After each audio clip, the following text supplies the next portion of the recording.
Your health depends on how you answer the question, how loved and supported do I feel in my life right now? And that tells us more about your health 20 years down the road than any other factor. The truth of the matter is, we have to start changing the systems. We have to start changing the structures. And one of the most important systems and structures that we can start to change is in the workplace. Because the workplace is where we spend the bulk of our time. And so if we are feeling lonely in the workplace, if we are not feeling supported in the workplace, there is nothing we can do by walking home and getting home and being and recovering from that in the few hours we have every evening off the hamster wheel and the few hours on the weekends that we have when we're not doing chores, kids, exercise, family obligations, and all the other stuff. The workplace is where we have to solve this. And then, of course, this one is if you have a best friend at work, and unfortunately, not enough of us do, the research is showing. But if you have somebody at work that you would actually call a best friend, you are 7 times more engaged in your job. What company would not want you to have a best friend at work if they saw those numbers? We are better at engaging customers. We produce higher quality of work. We experience higher personal well-being. We're less likely to be injured on the job. I was brought into a construction firm company to talk about this, and I was 500 men in the audience, all construction workers and engineers, and the president said, I want less injuries on the job, and I read that this is the thing that makes the biggest difference. And so talk about visionary leadership, saying, let's look at this. We call in sick less when it's our friend that was going to be having to take our place at work, when it's affecting them. Having friendships at work matters so much. Relationships. Most of us, our loneliness is not coming because we don't know enough people. Most of us, our loneliness is coming because we don't feel known by a few.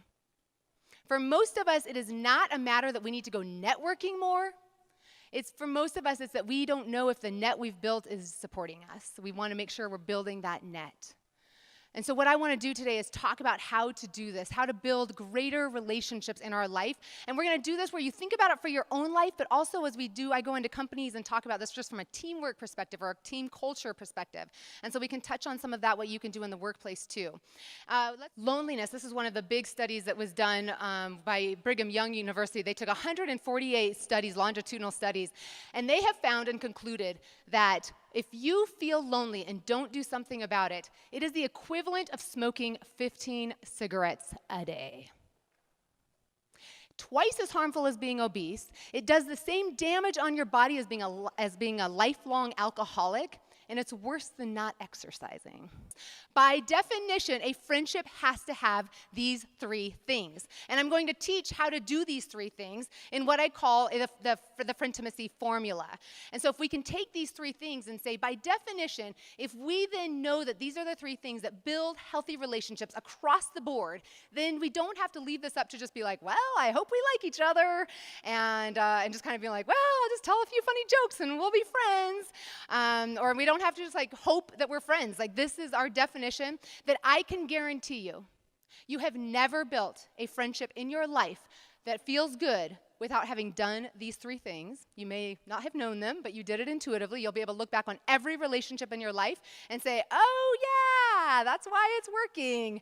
And conversely, any relationship in your life that does not feel good, it is because at least one of these 3 things is in lack.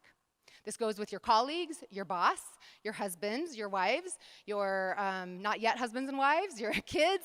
Any relationship in your life, we can look at these 3 things and assess the health of this relationship. I can look at the 3 things on paper and actually be able to determine the closeness you have of a relationship based upon these 3 things to that. Yeah, some of you have heard the famous rat study where they used it kind of inaccurately to say, see, this is why cocaine is so addictive, because if you put cocaine in the water bottle of a rat, they just keep going back to it, and pretty soon they're like addicted and hooked on drugs. The study, however, the opposite of that, actually showed rats having cocaine water access, but when they had toys and friends in their cage with them, they went and tasted the cocaine water, but they did not get addicted because they actually played, and they were so busy playing with everybody that they did not choose to keep going back to that water. The opposite of addiction is not sobriety, it's connection. I mean, you get the idea. We need to put momentum into these relationships if we want to get the payoff. It's a little bit like exercise. You can't just go once or twice and be like, well, that's a big joke. It hasn't worked at all. You have to go consistently, and you don't really get the payoff until you've logged a lot of hours, right? It's not like, this is so much fun. You get the effect after you've logged many of the hours. The consistency one is important because the goal of consistency is building trust. This is where the safety comes in. Remember, the definition of all healthy friendships are any relationship between any two people where we both feel seen in a safe and satisfying way. This is where the safety happens, because it's only as we have consistent time together that we can start predicting how you're going to behave, and that's what creates safety. To our third requirement of all healthy relationships, because if you just have the first two, if you just have positivity and consistency, it feels good and you see them frequently, that's called a social group. This is how we've socialized most men to do friendships. Unfortunately, truly, we have a huge loneliness epidemic. I love speaking to men's audiences. The need is so, so huge because we have not taught, modeled, encouraged, or given permission to do vulnerability for our men. And for women, we haven't necessarily done this super well always. And I know that is not the message you want to hear, but most of us are lonely because we just keep wanting somebody to ring our doorbell and announce themselves as our best friend, and we just love each other already. And yet, wouldn't that be kind of creepy if that did happen? Yeah, it happened. And so the rule of thumb is that as your consistency goes up, so should your vulnerability match it. So be mindful that your vulnerability is never, some of you are at risk of skyrocketing the vulnerability and thinking that's going to help you feel closer sooner.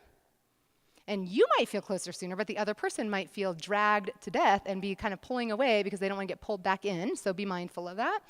And some of us, we might be knowing people over and over and over, and we need to start showing up more and actually letting ourselves be revealed to match the level of relationship we have built with people. And I teach these extensively and have a lot of videos on YouTube on each one of these specifically. If you want to talk about vulnerability deeper or consistency, I do a lot of stuff, and so a lot of that's available. But I just wanted to highlight for you how it worked. So in your head, you could be mindful and recognize that only a few relationships are going to make it to the top, right? You can't be that consistent and that vulnerable with that many people. Like, we know people.